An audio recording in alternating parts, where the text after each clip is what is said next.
Sister.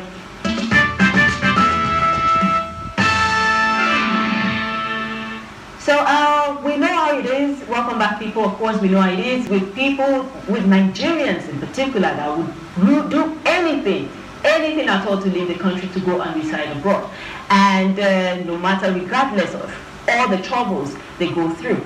And today I have in the studio Mr. Johnny King to discuss more about that. Welcome. Hey, hi Annie. Hi, how are you? I'm very well, thank you. Thank you for having me. Good, by the way, I will not fail to mention that. Thank you so much, and you look beautiful too. Thank you. Thank you. So, like I was saying earlier, I was referring to the fact that Nigerians would do anything to move outside the country, regardless of all the troubles they go through. Some sleep by the road, some don't even have papers, they are fugitive, they are running elter-skelter, trying to avoid the authorities over there. And they still want to stay there, they don't want to come back home, or some are even moving. So why is that really? Why are Nigerians would do anything to move abroad?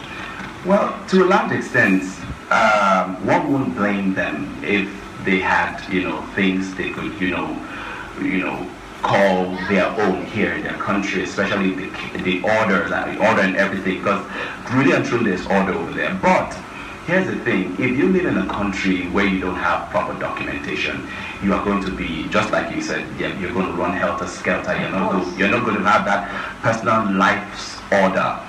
But the general concept is that people believe that the grass is greener on the other side. And having lived there for a while, that concept is very, very false. Very false. Yes. Okay. So basically the idea of money dropping on the street? It's not so. It's not so. People work for every cent that they have to make. And of course, here are people who don't now have proper documentation. They have to do anything and everything to do, to get a living. And also they have families here that probably are depending on them, that my brother or my uncle or my dad is in the United States or in the United Kingdom or wherever they find themselves, and they just want to have a way to support their families. There's just something that takes them there, but when they get there, they just find out that it's not what they thought. At all. Yes. Yes. And so, like I was saying earlier, too, because with all this trouble, running elter-skelter like we discussed, with no proper documentation, with nothing and all that, and they still want to move, do you think it's worth it? I don't think so, because right now, Nigeria is getting to a point in our history that there's light at the end of the tunnel. I came back because I saw that dream of a better Nigeria. But you see, people will do anything to live in the United States. People get trouble visiting visas, and they go there, and you find them that they don't want to come back, and they do anything. For example, you find married people getting into some kind of relationship that is called arranged marriages, just because they want to get this green card. Why not get a green card legitimately? There are several ways in which they do that. My advice to anybody who wants to travel out, please get proper documentation.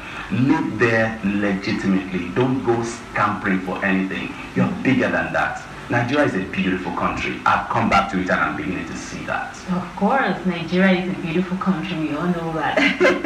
So, I know that you have spent better part of your life abroad, and majority of people would say that, hey, if they have the opportunity, they will never ever come back home. And here you are back home with the whole of your family. Why is that? Why did you decide to come back home? I'm not going to go into naming names, but there's a certain lifestyle that we as a family certainly did not agree with anymore. And I have children that are growing up in that culture. And I'm thinking, you know what?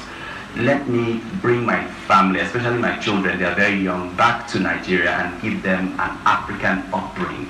That culture has something, because I grew up in it and it's beautiful. Of course. Yes, and of course, I agree with my wife. You trust me, you just have to, because if you do not, Madam is a strong force. Of course not. So, I understand that you are a gospel artist. Yes, I am. And how's that been working for you back in Well, Nigeria? I would say that for me now, it's like I'm re-jump starting my music career because I have not really been out there in the faces of the people. So this is a kind of who is Johnny King, you know, kind of thing for me, so that I would let the people know that, hey, I'm an artist, and Heavenly Band is my latest CD, and I want to find the best possible way to, you know, get that into people's homes. And I believe that with how we're going, I would bless the hearts of the people. Definitely. Thank you. And I will not, even though we do not have time right now, I will not cease to ask this question. Yes. You relocated back to Nigeria with your family member, your children, and everyone. So Yes. my point is, how have they been coping? How have they been settling in? Is that a challenge or whatsoever? To God be the glory, it's been good. Okay. I had this fear that they might have that, you know, sudden culture shock. It happened a little bit, but they have bounced back so well. They have, I mean, and right now they attend one of the best schools in the Ikeja area, and I'm grateful to God for that. Beautiful, beautiful. Thank you so much for being on the show. I appreciate Thank you for having me. Of course. So there you have it, people. It's been great. And then, of course, we are going to go on a short break right now. And then when we come back, Morning Ride, right on.